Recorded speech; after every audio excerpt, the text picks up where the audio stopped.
The reason for being here is to show my support for these parents.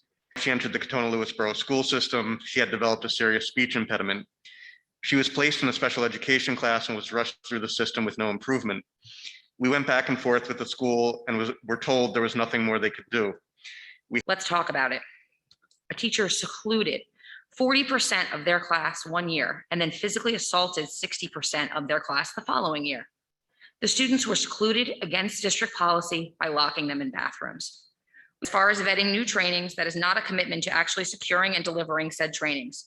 Just as when the board and superintendent offered to meet with parents, but have in reality failed to do so when the parents took them up on it. There is a lot of talking about things as a way of reassuring our community, but very little in the way of the district and BOE actually doing anything. I also would like to hear what are the plans to promote inclusion? What are the opportunities being created to integrate students instead of segregating them? A different forum is needed to discuss, so please let's schedule it. How many members of the community do you need to come here to make this happen? Areas. I fail to see how and why this school district is not looking for an outside consulting group to do a top to bottom analysis of the entire educational policies of the school district. What is amiss in the special education program at KLSD cannot be repaired with superficial tweaks. Now is time for action. Why are you not hiring an independent evaluation of the broken special education department? I'm writing today to express my concern and outrage as a community member that in the halls of the schools paid for by my tax dollars, children who were entrusted to the care of people assumed to be trained were abused and violated. My son was restrained 33 times before a single restraint was reported to us. The ease with which this was done suggests this is neither the first nor the last time these methods were used in the classroom setting on a child. Our group would like to meet with members of this board. We have reached out as a group repeatedly and have gotten nowhere. We do not wish to meet individually, as these are not individual asks. I do not need someone to listen to me cry as I wonder what happened to my daughter those years she was in class with an abuser. Mr. Selesnik, your chief executive. Chief executives execute. So it is time for action.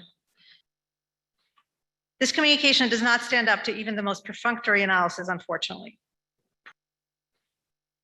As another data point, according to the New York Department of Education Office of Civil Rights, in the 8-year period between 2009 and 2017, unfortunately, the most recent data KLSD reported, probably because that's the legal requirement, 71% of physical restraint recipients were students with disabilities.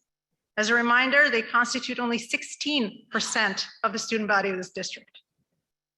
Over that same time frame, 53% of students that were suspended were students with disabilities. Again, they constitute only 16% of the student body. Parents need confidence that their children are safe, nurtured, and getting the education and support they deserve. When parents lose confidence in the system, it is time to bring in an expert to help evaluate, provide feedback, and suggest change. We will not back down.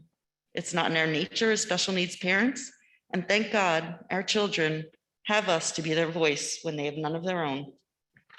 This is disingenuous. Our position on restraints has been clear since April, when I emailed the 15 principals to Superintendent Selesnik to reiterate, restraints must only be used in situations where there is imminent threat of serious bodily harm. At the last BOE meeting, several trustees said they were willing and open to meet with the community. They agreed that there needed to be a better forum for dialogue outside of these BOE meetings. I emailed the entire board and the superintendent on August 1st requesting a small group meeting. 5 days later, I received a response from President Schiff that she did not have authorization regarding the board's representation in meetings. I invited the other trustees to opine and received no response, not from any single trustee. 4 days later, President Schiff said she and VP Havlick would be happy to meet with us. I accepted and have not heard back from President Schiff for 9 days and counting. Am I wrong? We don't need listeners right now. We need doers, proactive people who can get things done and make changes. Please do not continue to insult us by telling us you are listening. We've secured support from 3 New York State Assembly members to co-sponsor bipartisan legislation for cameras in special education classrooms, led by Chris Burdick, who presides over the area where KLSD is located. Will you act now? We will not be ignored. We will not go away. Do not underestimate the passion, tenacity, and determination of parents with disabled children.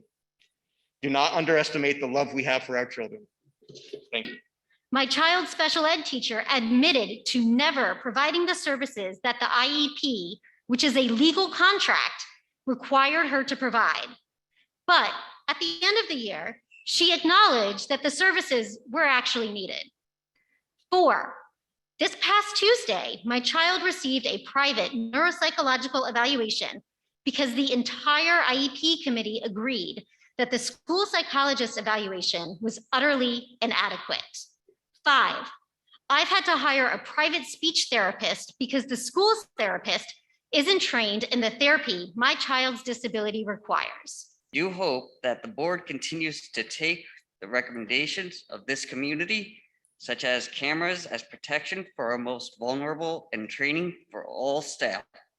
It isn't fair that kids aren't taught to read at KES. It isn't fair that kids are made to feel bad about not reading. It isn't fair that I was made to feel stupid. It isn't fair that I was separated from my friends. It isn't fair that I have to ride a bus for 2 hours every day when I live 5 minutes from KES. It isn't fair that we have to spend so much money on something like school. Based on proven research, and it is supported by brain imaging. These tools are techniques any teacher can learn, and with the right training, any teacher can implement them. I spent kindergarten, first grade, and second grade to learn how to read at KES. And despite all the kindness and time my teachers took to try and help me, I struggled. Kindness does not teach a person how to read. A little bit of this and a little bit of that does not teach a person how to read. With need an organized program that follows the science. This is important because I am not alone, nor are my friends on the bus. 1 in 5 people have dyslexia. That means of the 2,918 students in the district, there is a good chance that 583 students are dyslexic. Do you mind just clarifying a little bit from the letter? There was a question tonight about if the training, the autism specific training, is different from previous training. I'm sorry, we couldn't hear you. If it's different from previous trainings, the proposed autism training. I don't know that I don't want to give the wrong answer, and I don't know I have the answer tonight. What I will say about the training is that there's training that teachers are required to have as training specific to autism. And one of the things we're doing is ensuring that our teaching assistants and our aides, and we did hear them mentioned tonight as such a very important group who work with these students, we're now making sure that they have the same level of training that teachers are required to receive so that they can be well prepared. But beyond that, Alana, I don't want to give a wrong answer. And then relatedly, you had sort of mentioned that a consultant might be coming in. Is there more information that can be shared about that? Not at this time. Okay. Go back to Adelaide's words. Adelaide said, we can do better. And I agree. We can do better. And we need to do better. And you have all been working very hard to communicate that to us. I said that I wouldn't speak at length because we've also heard tonight that words are not what people want to hear more of. So I'm not going to put out a lot more words tonight, except to say that we can do better and we need to do better. I heard that from a lot of parents tonight, and I know that there's been some back and forth, but I